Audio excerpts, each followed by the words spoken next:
Hey guys, welcome to my YouTube short vlogs. మొత్తానికైతే ఇటలీలో ఉన్న మా ఇంటికి వెళ్ళిపోయాను. ఇక్కడ మొత్తం లగేజ్ నాకు అవసరమైన అన్నీ సర్దుకొని ఇంకా వేరే కంట్రీకి షిఫ్ట్ అవుతున్నాను. షిఫ్ట్ అవుతుంటే ఫుల్ ఆ రోజు వర్షం పడతానే ఉంది. ఇంకా ఏం చేస్తాం, అలా బ్యాగులు తడిచిపోయినా తుడుచుకొని ఇంకా ఎయిర్పోర్ట్కి వెళ్ళిపోయాను అనమాట. వెన్నిస్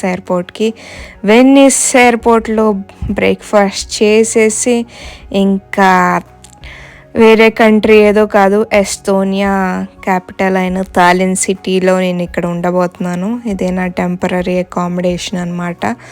ఫస్ట్ 2-3 వీక్స్ ఫైనల్గా నా అకామిడేషన్ వచ్చే వరకు. అండ్ టెంపరీ అకామిడేషన్ కూడా క్యూట్గా ఉంది కదా గాయస్. సో ఎక్స్ట్రా ఎక్కువ చూపించేస్తున్నట్టున్నాను. So see you guys in the next vlog. నేను ఏం జరుగుతుందో చెప్తా ఉంటాను, నా అప్డేట్స్. బాయ్.